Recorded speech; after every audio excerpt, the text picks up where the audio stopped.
नेपाल जल रहा है, युवाओं का गुस्सा सड़कों पर है। सांसद भवन तक की आग की लपटें पहुंच चुकी हैं। लेकिन क्या कभी आपने सोचा है, नेपाल जैसा विद्रोह हमारे भारत में भी हो सकता है? क्या हालात हमारे देश में भी उसी ओर बढ़ रहे हैं? आज हम इस सवाल का जवाब ढूंढेंगे। भारत में महंगाई ऐतिहासिक स्तर पर है। लाखों करोड़ों युवा पढ़ाई कर चुके हैं, लेकिन नौकरी नहीं है। सरकारी नौकरियां धीरे धीरे कम होती जा रही हैं और प्राइवेट सेक्टर की नौकरियां या तो सैलरी बहुत कम है या फिर कॉन्ट्रैक्ट बेस्ड हैं। मिडिल क्लास परिवार जिसकी हालत इतनी बुरी है, स्कूल की फीस इतनी महंगी है कि आम आदमी अपने बच्चों को अच्छी शिक्षा तक नहीं दे सकता। प्राइवेट हॉस्पिटल में इलाज कराने का मतलब है कर्ज में डूबना। पेट्रोल डीजल महंगाई और रोज़मर्रा का खर्च एक आम आदमी का परिवार रोज़ घुट घुट कर जीता है। और मज़े की बात यह है कि नेता आम जनता से वोट मांगते हैं, वही नेता उन्हीं प्राइवेट स्कूलों और हॉस्पिटलों के मंच से उनका प्रमोशन करते हैं, उनके चीफ गेस्ट बनते हैं। सरकारी स्कूल और सरकारी अस्पताल अपेक्षा का शिकार हैं। क्या ये लोकतंत्र का असली चेहरा है या फिर आम जनता को सिर्फ वोट देने वाली मशीन बना दिया गया है? एक बार विधायक बन जाओ तो सारी जिंदगी सेट है, बल्कि 2-3 पीढ़ी सेट है। 5 साल में ही करोड़ों अरबों रुपए की संपत्ति इकट्ठा हो जाती है।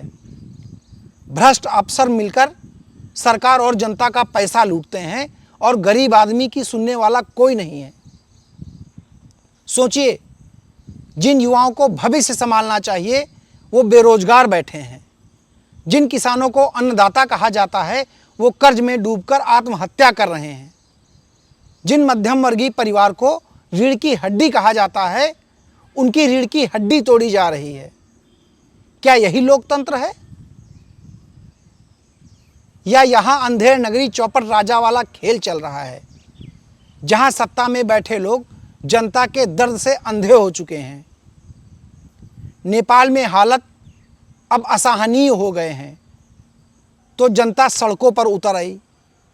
युवाओं ने सोशल मीडिया बैन और बेरोजगारी के खिलाफ इतना जबरदस्त विद्रोह किया कि प्रधानमंत्री तक को कुर्सी छोड़नी पड़ी। कई मंत्रियों को देश छोड़ के भागना पड़ा। अब सोचिए, अगर भारत में भी यही हालात ऐसे ही बिगड़ते रहे, अगर बेरोजगारी, महंगाई और भ्रष्टाचार इसी तरह आसमान छूता रहा, तो क्या यहाँ भी इतना ही बड़ा जन आंदोलन होगा? विद्रोह भड़क सकता है। युवा वर्ग, क्या तुम सिर्फ इंस्टाग्राम और टिकटॉक पर लाइक फॉलो के पीछे भागते रहोगे या फिर अपने हक के लिए भी खड़े होगे?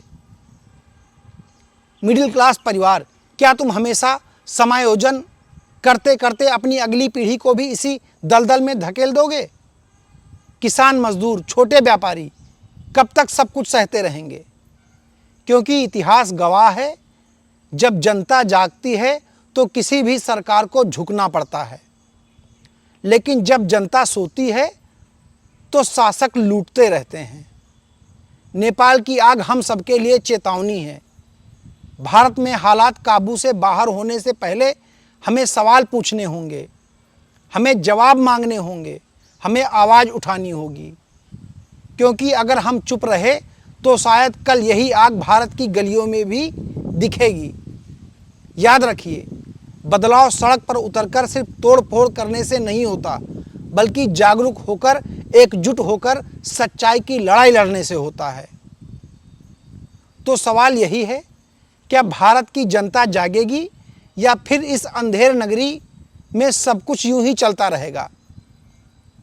अगर आप चाहते हैं कि यह सच और ज़्यादा लोगों तक पहुँचे तो इस वीडियो को शेयर करिए। आपकी आवाज़ ही बदलाव की शुरुआत होगी। जय हिंद, जय भारत।